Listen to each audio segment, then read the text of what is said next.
Welcome to Veritas.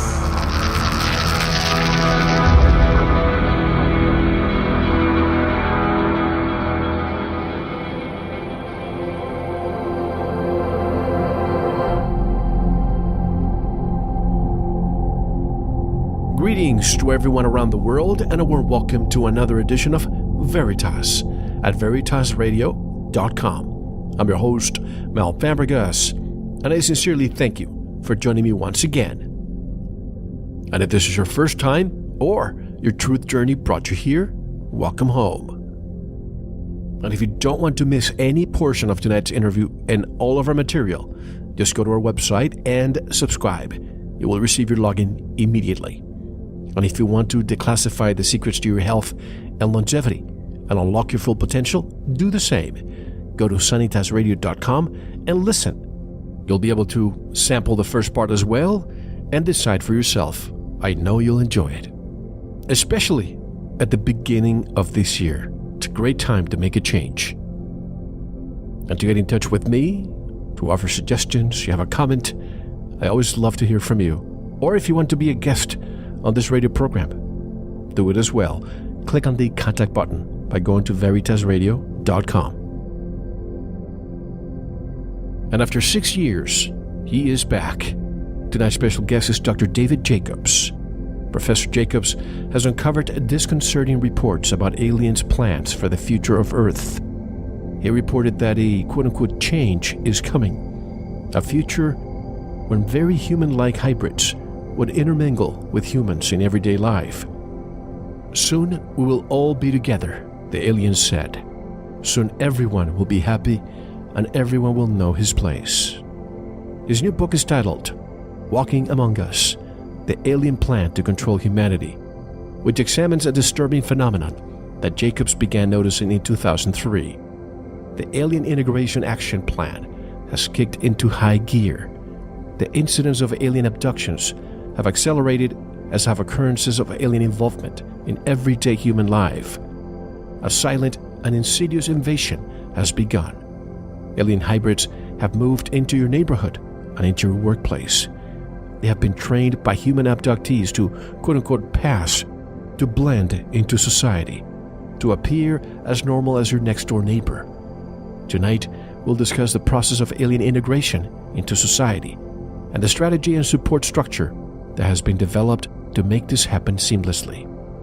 Dr. Jacobs is a careful researcher who has investigated more than 1,150 abduction events experienced by more than 150 abductees. Dr. Jacobs is Associate Professor of History at Temple University, specializing in 20th century American history and culture.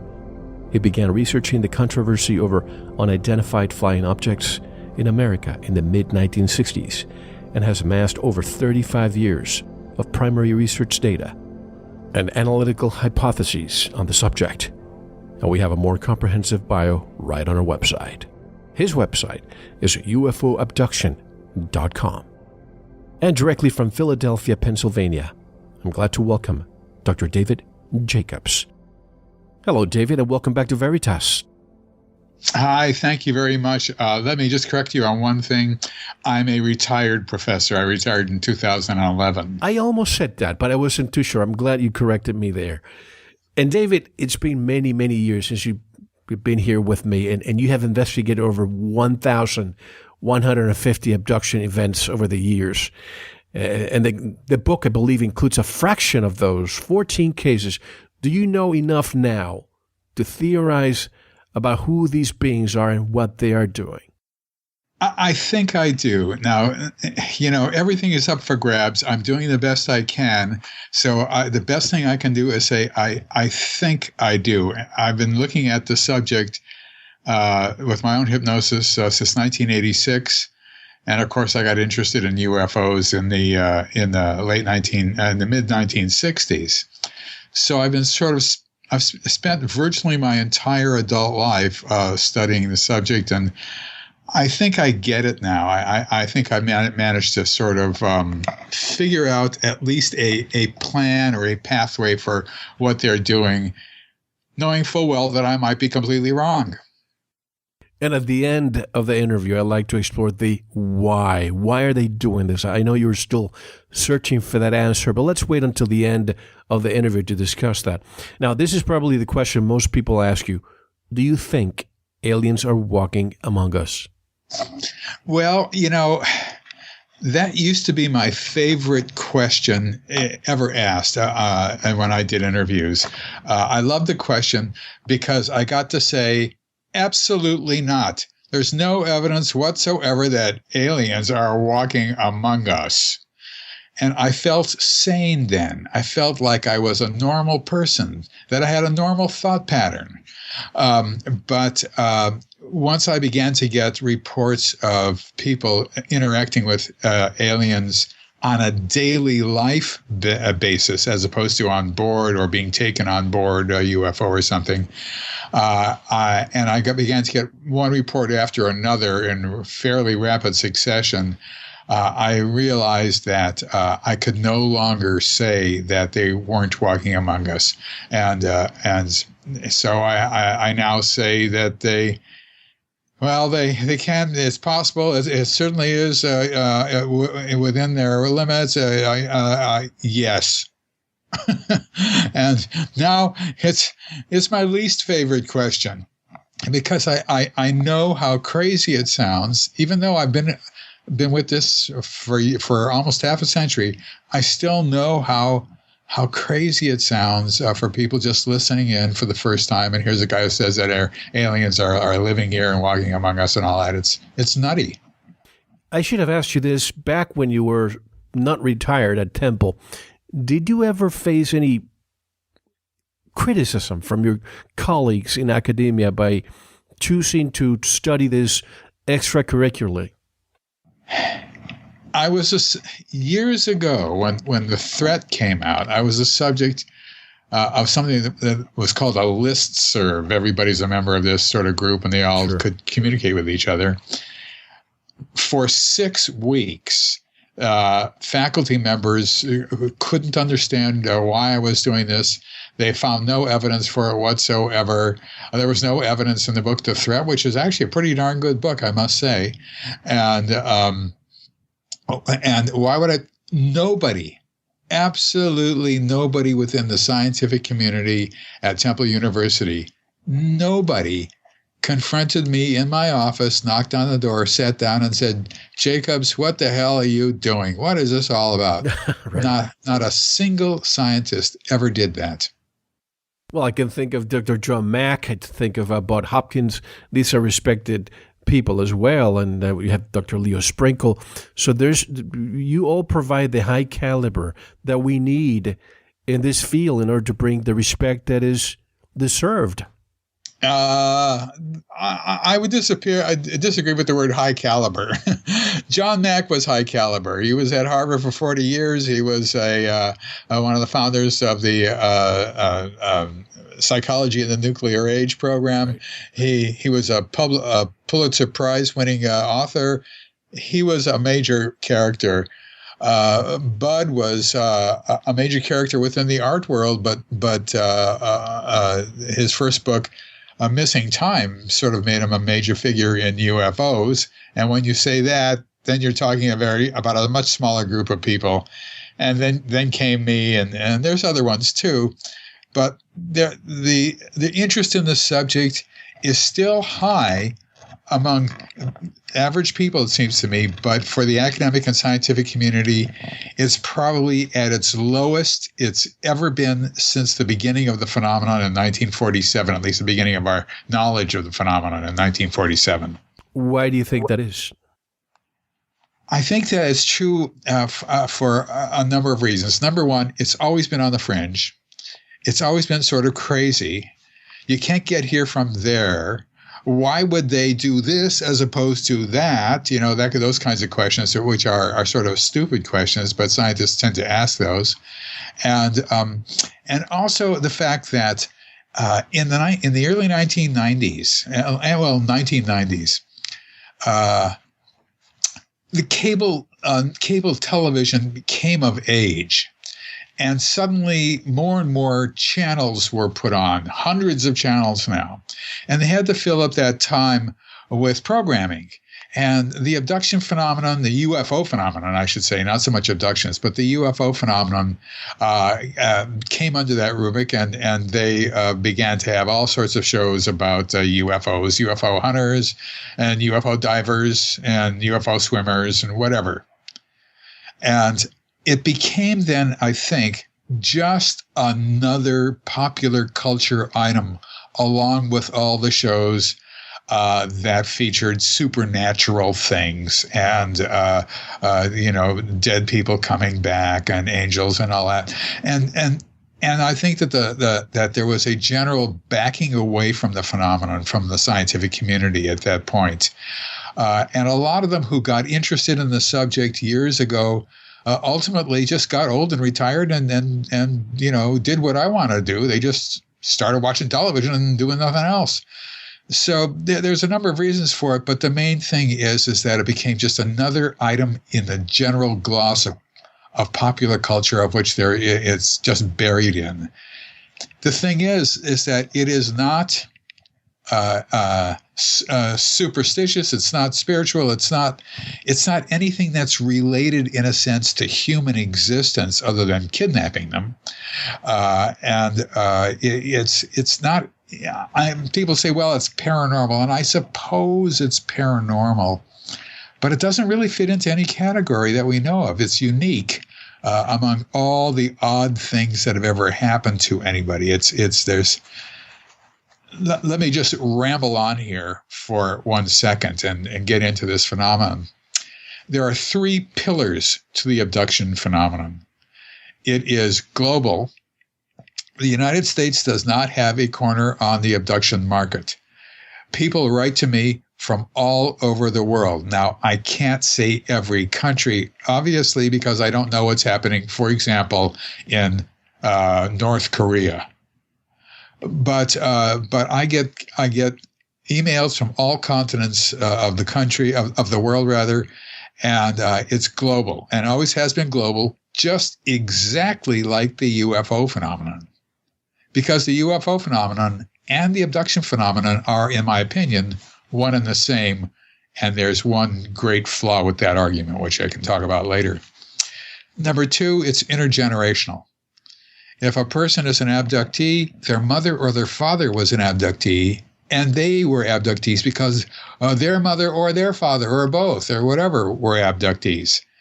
So if a person gets married to a non-abductee, of which the chances are like 95%, and they have 2 kids, both those kids will be abductees.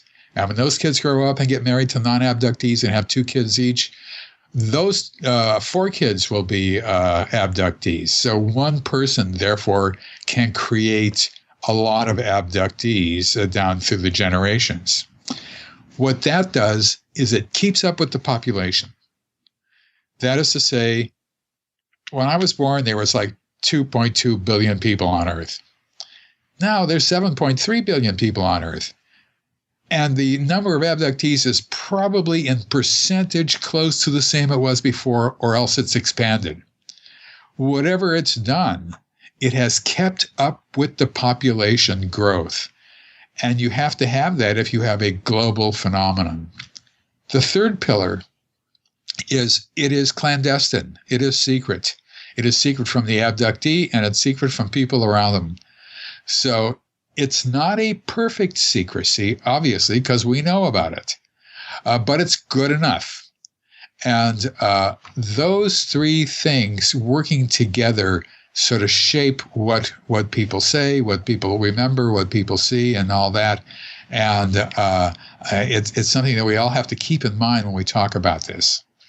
When I think of, if you go to the bookstore or TV, as you said, a lot of these programs are shown in what's considered paranormal or science fiction. But the definition of paranormal is what is beyond the scope of normal scientific understanding. But if abduction and the hybridization program are real, why is this still falling within the paranormal realm? Because people just don't know enough about it. They just assume that it's paranormal. I don't think it's paranormal. I think it's, odd as this may sound, I think it's normal. I think that we are part of a normal process that has happened probably many times before. Now, people ask, well, scientists in particular say, well, yeah, traveling at the speed of light means that our closest star, in our own galaxy will take 10 zillion years to get here. They can't get here from there. And yes, there might be liquid water on Mars, so maybe they come from Mars. But when people think of life on Mars, they usually think small, tiny little bacteria or creepy crawlies that are half an inch long or something like that. They don't think in intelligent civilizations. However, most of the information that we've found that astronomers and astrophysicists have uncovered in the past 20 years all point to the fact that life is probably ubiquitous throughout the universe, and that means our galaxy as well. Now, if there is life out there, it has to, and it has any technology at all, it has to be extremely, extremely advanced compared to our technology. And the reason is our technology is brand spanking new. It just happened. It just evolved. And if you want to put a year on it, you can say 500 years, just 500 years. And if you want to go back, you can say 5,000 years. Well, at 5,000 years, it's just started. We're in the first phase of it. It's just 5,000 years in geological or universal time is nothing. It doesn't compute. It's nothing. So if they have any technology at all, it's going to be very, very advanced. And that is what people have been describing since the beginning. What threw us, what absolutely astounded us when we began to look into this subject was their ability to be, how can I say this, medically advanced. They knew everything there was to know about human neurological systems and everything else that happens inside of a human. It's just kind of amazing. And that we did not understand at all. That was totally unexpected. But that is also what we're seeing. Now, there's a flaw in this argument I just gave you. And the flaw is there might be so many civilizations out there with technology that a few of them might indeed be pretty much at our level, just starting out. That's the flaw. But for the most part, if they have serious technology, they're going to be very advanced and therefore difficult to understand, difficult to grab one, difficult to entice a UFO to land and then throw a net over it. Whatever we want to do, we can't do. And scientists don't understand that. I hate to say that. It sounds, I'm not a scientist. I'm just some guy off the street. And but scientists do not get this. They can't expand their views to understanding that people around the world are saying the same exact things about what is happening to them. They're describing the same insides of UFOs in the same way, with everything to lose and nothing to gain by saying that. And it's the most astounding thing that has ever happened in human history. They can't, they don't get it. They can't understand it. And I don't get why they don't get it. But isn't this the same thought process that people had, say, during the Wright brothers' times? They were even sued in court because people would not believe. They thought they were lying, and they were sued, and they had to prove that they could actually put something, heavier than air to fly, and they prove everybody else wrong. And 66 years later, we went to the moon. Well, if one believes that we went to the moon, but just as you said, technology is brand spanking new. But there's this notion that most abductees come from the backwoods of rural locations. Do the abductees you have investigated come from backwoods, or do they come from all strata of society? They come from backwoods and all strata of society. I work with people who are psychiatrists and abductees, psychologists who are abductees, medical doctors who are abductees, therapists who are abductees, university professors who are abductees, and then all the way down through people who could never hold a job and dropped out of school when they were very young, in grammar school almost, and everybody in between. It just it's a mixed bag. It's anybody and everybody because it's intergenerational. So it's not just one strata of society. Why scientists don't get that, it's beyond me. I can't understand scientists' minds. I have to admit, this has been going on for decades and decades, and people who are major scientists are themselves abductees, but they know that if they were ever to come forward and say that they are an abductee, they would destroy their careers. So they just keep quiet. They would their ability to have people believe what they're saying would drop to zero. There's everything to lose and nothing to gain for the scientific community by going forward with studying this at all. Even scientists who are themselves abductees. I can think of so many people in doing what I do. I guess I'm privileged or not to have been able to speak with a lot of them. And when I say not, is because sometimes they provide information to me that I cannot share without their authorization.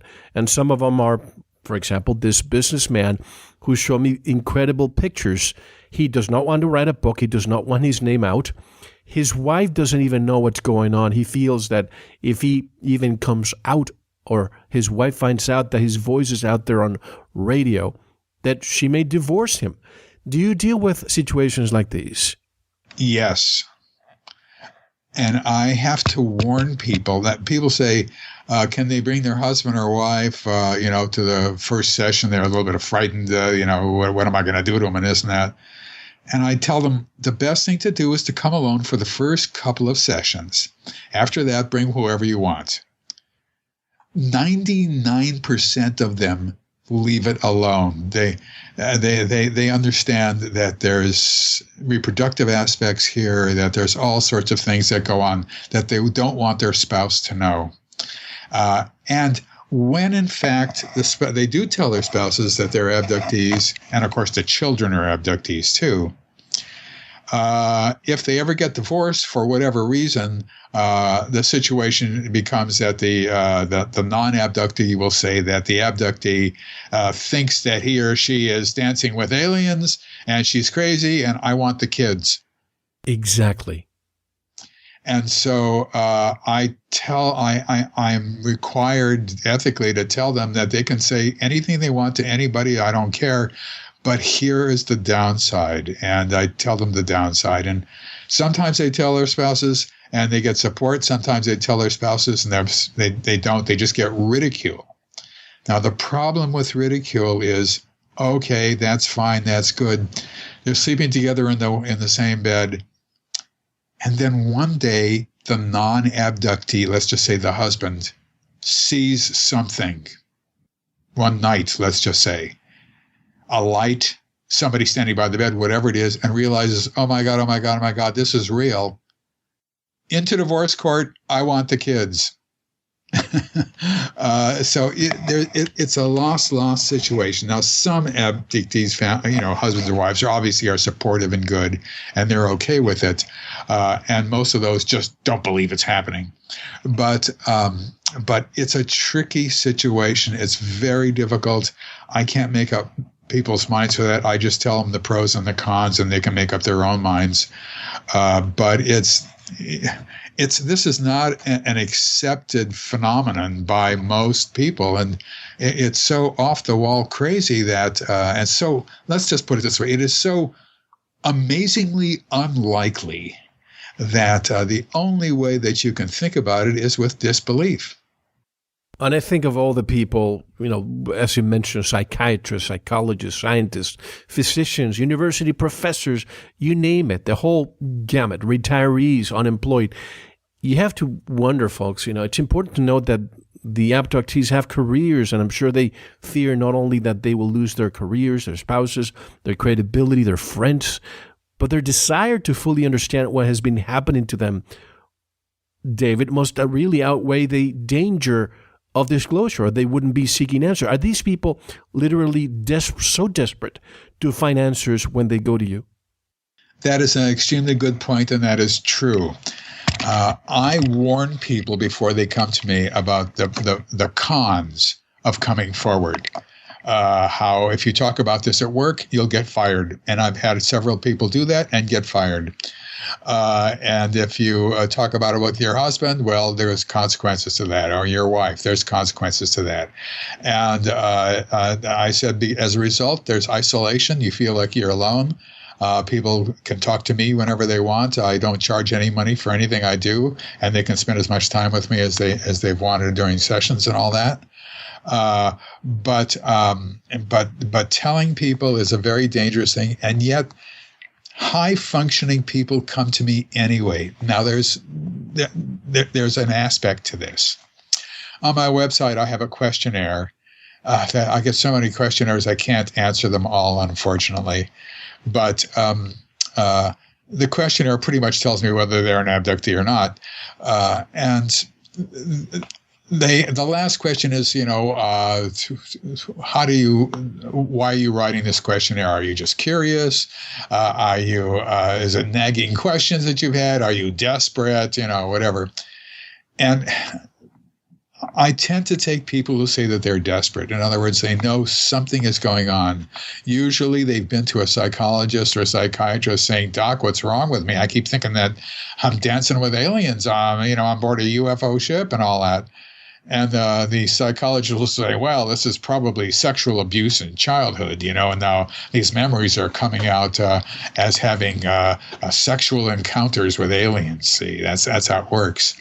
Now, the evidence for that concept, which was a major concept for many years, the evidence for that was well within the range of zero. If I may inflate that number. It dropped below zero, I think. Nobody could ever show how that worked, as far as I know. So the psychologist then works with the person, and abductions start in childhood and then continue all the way up into old age, and they happen over and over and over and over and over and over and over and over and over again, hundreds of times, and that is, I'm not joking. And so the abductions happen to them during the time that they're seeing the psychologist, who's trying to say it was when you were sexually abused by somebody when you were 9 years old or whatever, And they don't remember anything like that. But what they do is they spend tons of money on psychologists, and they're still being abducted. They go home that night and they're abducted, and it makes no sense. It's senseless. A lot of people will go to clergymen, and they'll say, "Well, this thing is happening to me. What do I do?" And they'll say, "Well, this is obviously demonic." So they get a prescription then. They get a diagnosis, it's demonic, which is good. And then they get a prescription, which is also good. Go home and pray. Pray it away. And if you pray long enough, it'll go away. Or exorcism. Well, not quite exorcism, because they're not living within them, but or whatever. But it's prayer that will help them. So they pray and pray and pray, and it just keeps happening. So they go back eventually to their minister or clergyman or whatever it is, and they tell them it's still happening. And the clergyman says, "Well, the problem here is you're not praying hard enough." So they go home and they redouble their efforts, and now they're praying all the time, and and it does not matter. It's still happening, and that's when they just wander away from standard theories about this. Those are the ones I like to take, for to work with and to deal with. I would prefer to work with people whose lives have been severely truncated or hurt in some way, or who are dealing with it every day and have to get it out of their minds. And so that's sort of what I do. I don't like to work with people who just are curious. Because if they find out that they are, in fact, abductees and are being abducted all the time, their lives change absolutely, positively right now. And oftentimes not for the better. So I'm not in the life-ruining business, and I don't want to do that. I would rather help people rather than hurt people. I guess a lot of people probably go the, let's call it standard of care route. I'm just thinking of a physician's world. Somebody who has cancer goes to the oncologist and they say, there's no way that we can save you.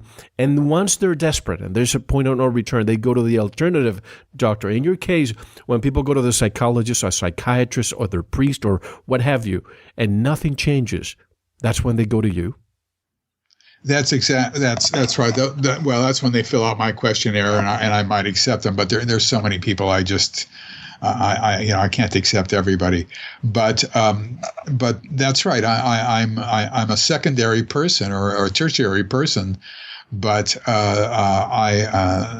once they learn what's going on with them, and once they understand this has been going on all their lives, they tend to get interested in the subject.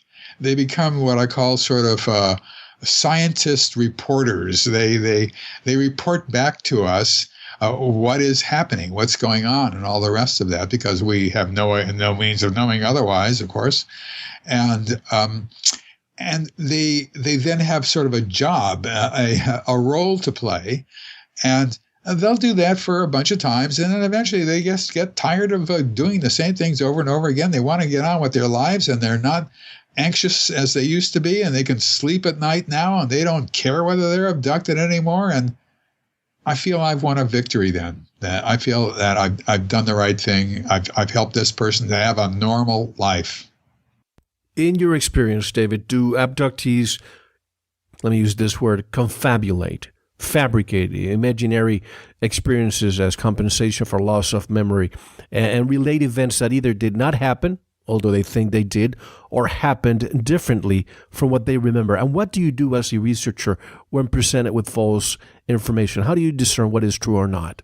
Right. Well, the amount of confabulation that I hear is, let's just say, all the time.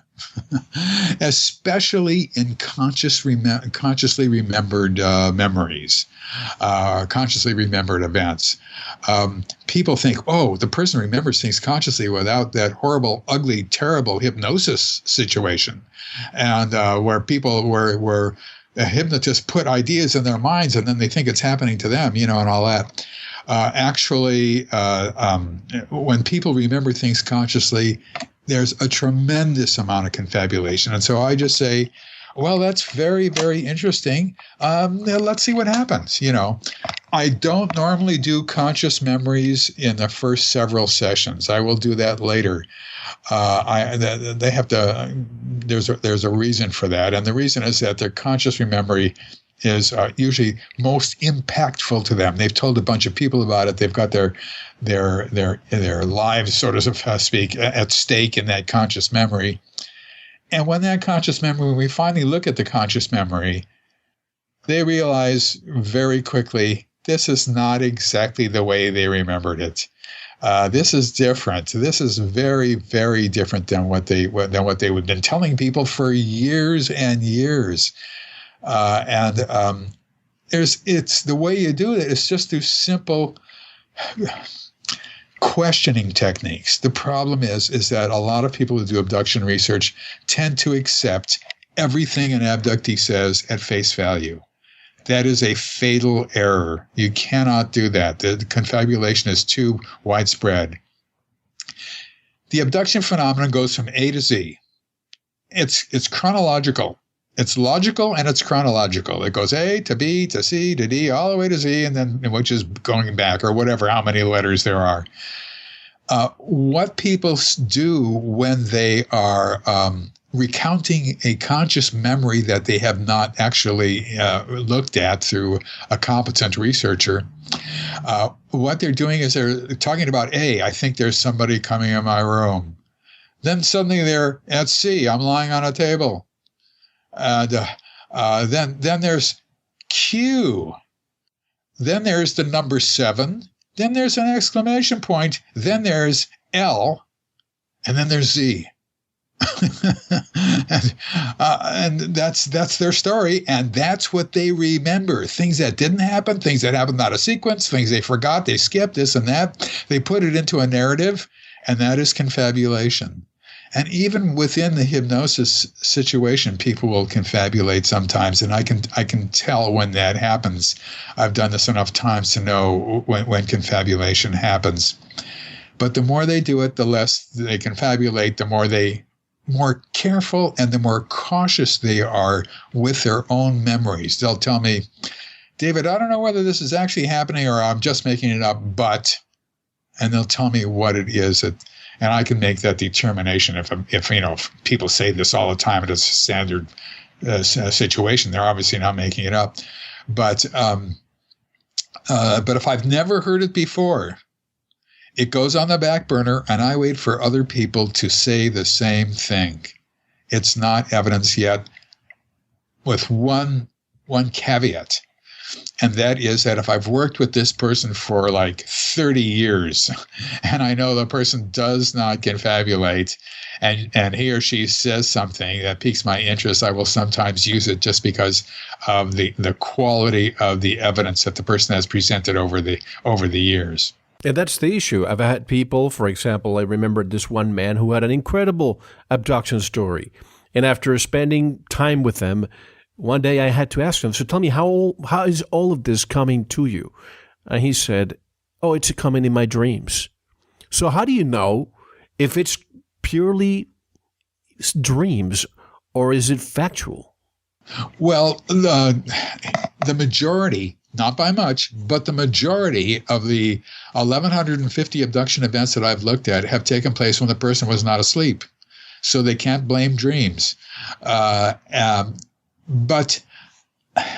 in fact, right now, what's sort of au courant in the debunking community is, number one, sleep paralysis. Right. And they don't debunkers are all debunkers have one or three traits. The first trait is they don't know the evidence. The second trait is they do know the evidence and they ignore it. And the third trait is they distort the evidence to comply with their own ideas. There are no exceptions to that for debunkers. There are no exceptions. They all do it. And then, of course, they attack people who do hypnosis as they're leading people and putting things in their minds and all the rest of that. And for me, that's about the last thing I want to do. I'm not interested in having bad information.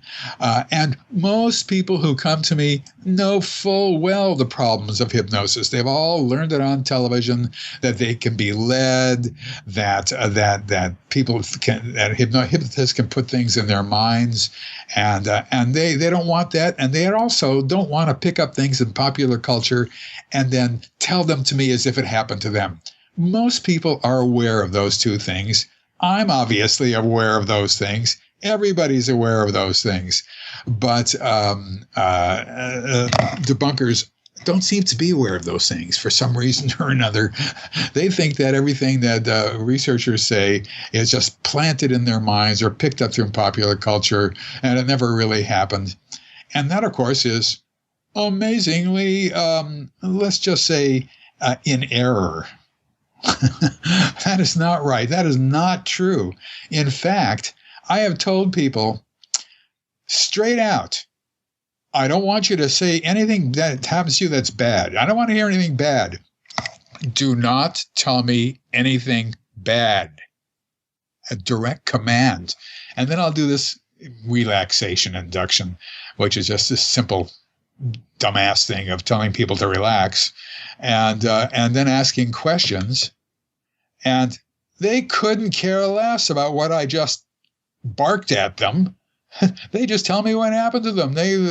My telling them they don't want to tell me anything. I don't want them to tell me anything bad. Means nothing to them. They're having their own experiences, and the hell with me. You know, they know what's happening, and it's happening to them, and all that, and whether it's good, bad, or indifferent. I've done other little tricks like that, and to see whether they'll be led or not. And of course, in the beginning, I do a certain amount of that, and looking for certain answers. And if they don't supply those kinds of answers, there's a problem. I remember once, years and years and years ago, I told a person, now, when you look down at the floor on board this object, you can see the parquet floor, which is a cross weaving of pieces of wood on the floor. You can see the parquet floor that everybody else reports, can't you? Direct, sort of off the wall leading question. Everybody says no, except one woman, and she said yes, to my amazement. And I knew I had to be extremely careful with her because she was very, very leadable, and I don't want that, you know. Can someone be making things up while under hypnosis? They can't, yes. There's enough information about abductions now where somebody can just simply make it up and pretend and fool me. That is possible.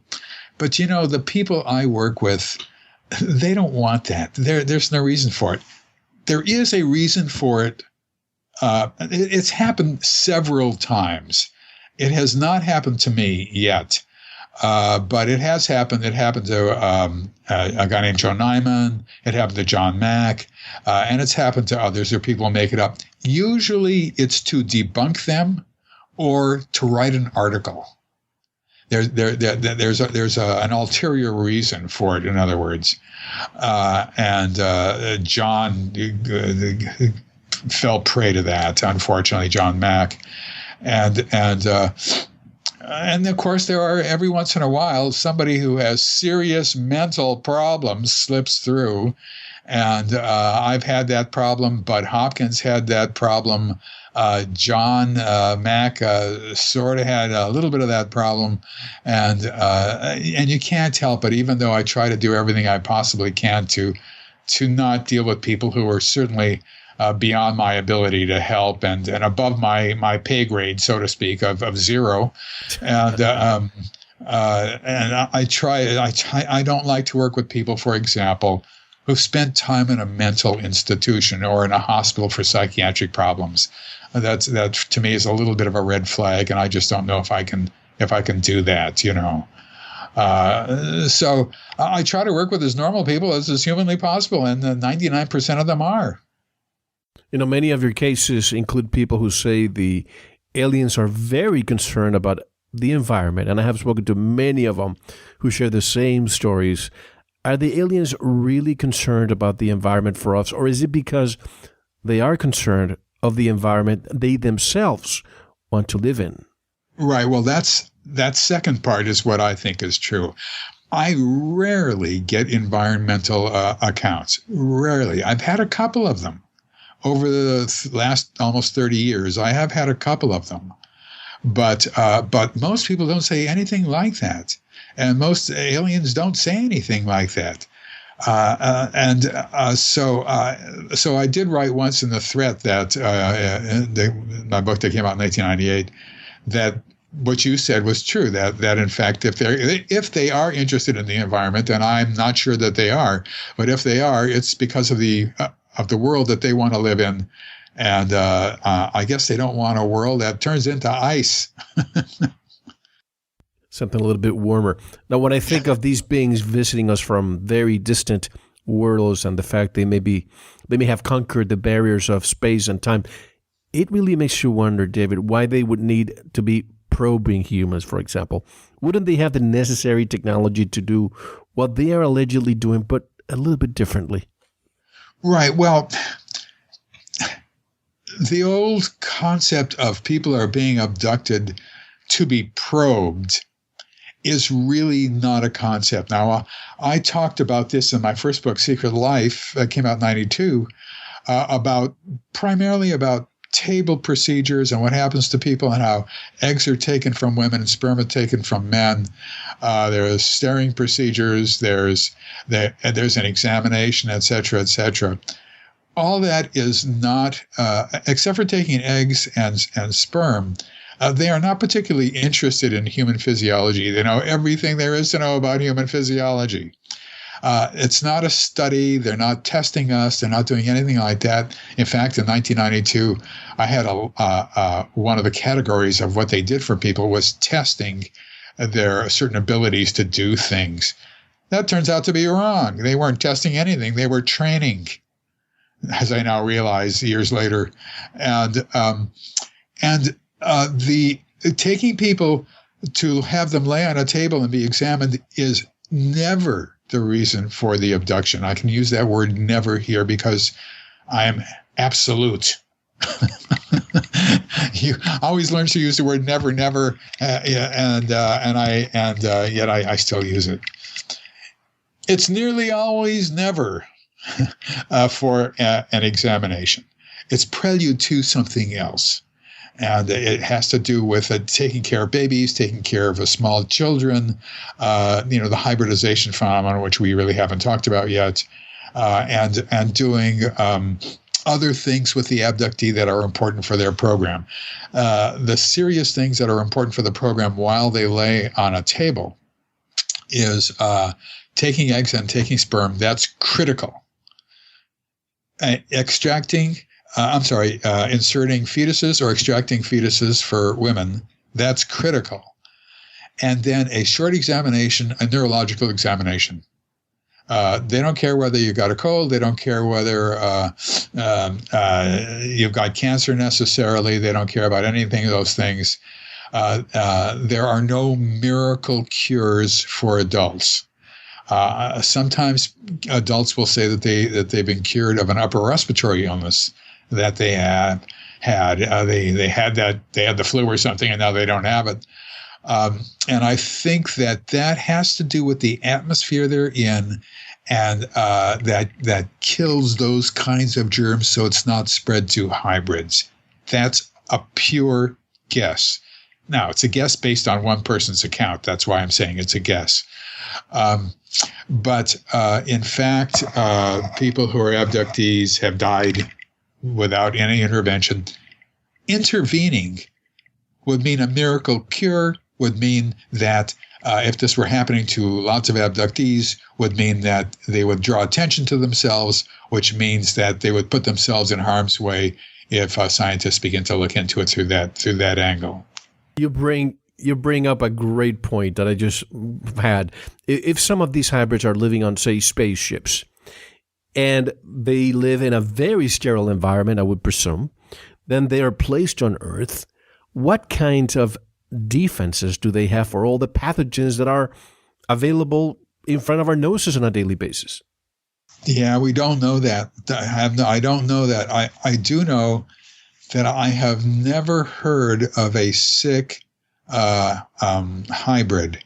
I've never heard of any hybrid complaining that they're sneezing or anything like that.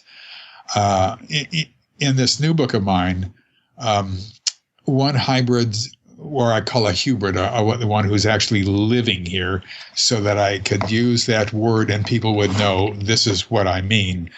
A hybrid talked to a woman who he was sort of attached to. She was showing him how to live here, and she had broken her arm, and she was wearing a cast. And he came up and he said something to the point of, "What's that?" And she said, "Well, she broke her arm, and she went to the doctor and put her in a cast." And he said something to the point of, "Well, when something like that happens to them, they just go get it fixed." In other words, it's some sort of procedure that they do, and then they walk away, and that's it. And you have to assume that that's probably the case. I mean, because what we're looking at here is not just advanced technology, but advanced physiological technology. They could do anything they want with humans and with hybrids physiologically, and so and therefore, I guess that their lack of the ability to get sick means that in some way their autoimmune system has been bolstered to a fantastic degree that fights off any kind of enemy cells that enemy problems that are getting into them from the inside, or cells that are turning into bad cells through like cancer, for example. Well, if they came all the way here and they're floating above our planet, let's say, their level of intellect and technology must be much far advanced than we do, since we haven't been able to get to where they're from. And this is just speculation on my part, but if human beings had to evacuate our planet for any reason, first we would have to explore a new prospective planet. If the conditions in the planet were not suitable for us, but there were other beings there, then one would think that in order to preserve the human race, we would either have to change the conditions of the new planet to allow us to live there, or we would need to adapt our DNA to live there, hence creating a human-alien hybrid. Do you think this is what may be happening here? I don't know that. Now, if you're talking about the aliens doing that to us, sure. I don't know that either. One of the oddest things about this phenomenon is we don't really know a whole lot of whys. The why question, I should say. I personally am not very wise, but the why questions we don't know. And the interesting thing is that the hybrids who are living here don't know that either. In other words, they don't know why they are here. They don't have the big picture. They don't need the big picture. My guess is that the ones who are the leaders of this group are the insect-like ones, and they know the big picture. They understand what is happening, I think. But my guess is that since they are the order givers and not the order takers, that they probably know the reasons for why this program is being conducted. And by the way, hybrids, for those who are still wondering, haven't read the book, Human Hybrid, correct? Humans, yeah, I just used the word humans and hybrids, and I put them together, and I eliminated a letter, R. All right, well, a couple of letters in human, too. But there's so many different kinds of hybrids who have different tasks. It just became cumbersome to try to figure out, to use different names and all that. And I figured hybrid is good enough. Those are the ones who are actually moving into apartments singly and in groups. Whereas all the other hybrids, I think, and there's a caveat here because there's one that I knew was also living here, but most of the other hybrids live on board the UFO. They come down and they do this and they do that and they go back up.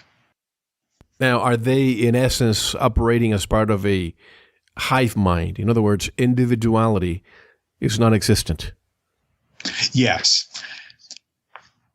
Let's take a step back from this. And we have to, what we're looking at is basically a workforce that has a tremendous number of participants, all of whom have been bred for specific tasks. We're not looking at an experiment on us or them trying to figure out what is society, how humans live. That's not really it. It is to settle hybrids here on this planet, and everybody on board that UFO, everybody, including, unfortunately, unwilling abductees, are all part of this workforce. They're all working for this invasion, if I may use that phrase, that word, of these hybrids who are living here. We don't exactly know for what purposes, and the hybrids don't know for what purpose. They don't know. All they know is that their task is to live here. And the task for abductees is to teach them how to live here.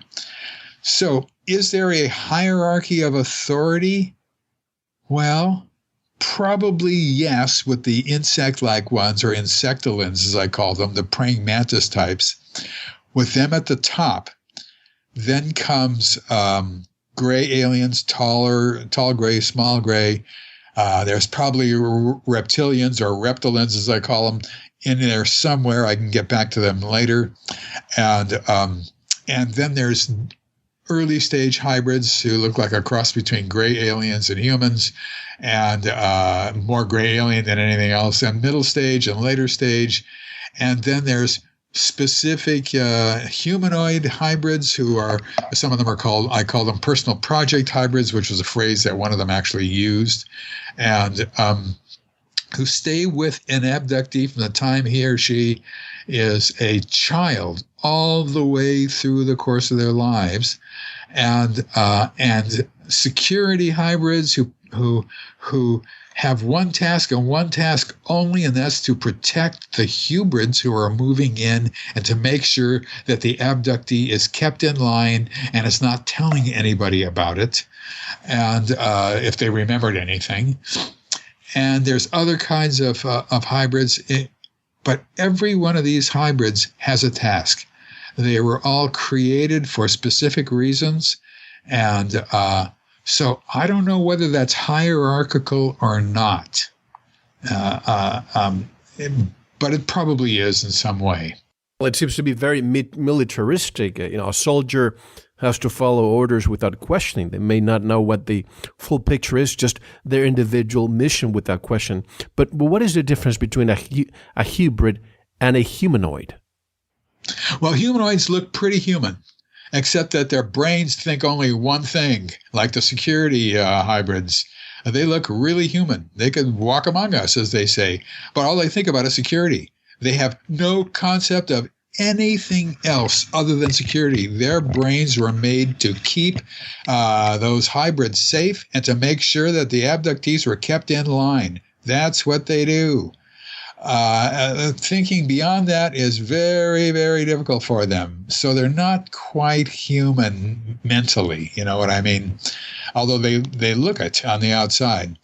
Whereas hybrids are absolutely human in every way, except for one way, and one extremely important way. And that relates to how people communicate. On board the UFO, all communication is telepathic. And there's oddities about that concept as well. But all communication is telepathic. Abductees are talked to telepathically, and they respond telepathically. All hybrids talk the same way. All gray aliens, even the insect-like ones, they all do that. But it's more than just telepathic communication. Aliens and hybrids and hybrids can control humans from a distance. They can not a mile away, but from feet away. They can make them think anything they want to think. They can make them do anything they want them to do. They can make them act any way they want them to act. They have total and complete control over humans' neurological systems. That makes us a second-class citizen. That makes them a first-class citizen who can do with us what they want. And that's what hybrids can do. That's the only difference between them and us. But that is a life-changing difference. That's a difference that is monumental. It's not just that they're technologically advanced. They are neurologically advanced. That is the disastrous situation. That's awful. You don't want that. You don't want to think things that that the hybrid wants you to think. You want to think for yourself. And that's what everybody reports. This is not unusual, and especially on board the UFO with telepathic communication. If this were psychological, people would say, well, they're talking this really strange language. I can't understand a word they're saying. Oh, wait, now they're talking English to me. They're telling me to get up on the table. And now they're going back to talking their really strange language. We never hear that. There's never it's never like that. It's just straight English, which is very odd. And I have asked them to hear if they hear words or they hear concepts, which translates into words or whatever. And basically, they're unsure of that, but they're hearing words, is from what I can gather, and syntax and all. But it's one of the interesting things about this kind of telepathic conversation is that with telepathy, you can't hide your thoughts very well. You can to a degree, but not a whole big degree. But you actually can to a degree. But you can't form a plot with other people to take over the ship, for example. Most things they can find out, and neurologically they can actually. And now I'm going to say something that's totally crazy. People feel that they can actually mess with the neurons in their brains, that they can change the neurons in their brains to do certain things physically, and report that quite often, actually. But their neurological abilities are just extraordinary. Now, if this were just being made up in people's imagination, because once again, this is a phenomenon that is real or not real. One of the two. There's nothing in the middle. There's no being mistaken. It's happening or it's not. Well, if it's mental and it's not happening, people would say, I say, well, how are they talking to you? Or, what are they saying? Well, they're talking to me through their mouths. What do you mean? They're saying that I got to get up on the table. I can hear it through my ears, of course. We'd have that probably in the majority of cases, especially early on. But nobody says that. Nobody says that except under special circumstances when they're talking to a potential hybrid on board. And every once in a while, they will speak out loud. And it doesn't usually happen. I'm just saying that because it's rare, but it does happen sometimes. But 99% of the time, everything is telepathic, and if this were psychological, that would not happen.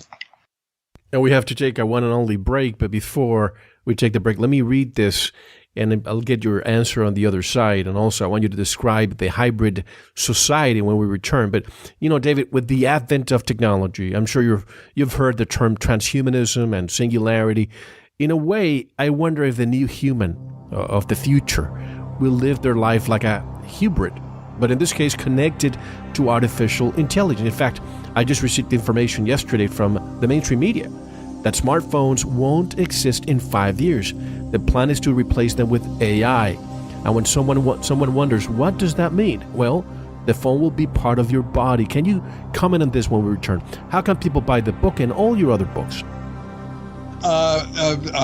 Best way is through Amazon. You can click through on my website and go and get it that way. But it still goes to Amazon. I don't take money. So the best way is Amazon or BarnesandNoble.com.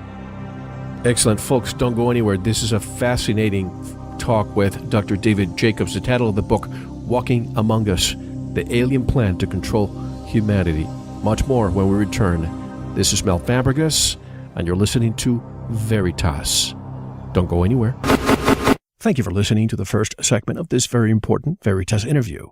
If you enjoyed it and wish to listen to the rest, go to veritasradio.com, click on members or subscribe, or tell someone else who will enjoy this and all our radio programs. If you are listening on YouTube, like, subscribe, and share it. Don't forget to visit the Veritas store, where you can purchase pure organic sulfur, earthing and grounding products, supplements, a USB drive with all our shows, gift certificates, rebounders, fulvic acid, full body vibration machines, and much more. Now, we'll take a short intermission, listen to some music, and I'll see you in the Veritas member section. Enjoy.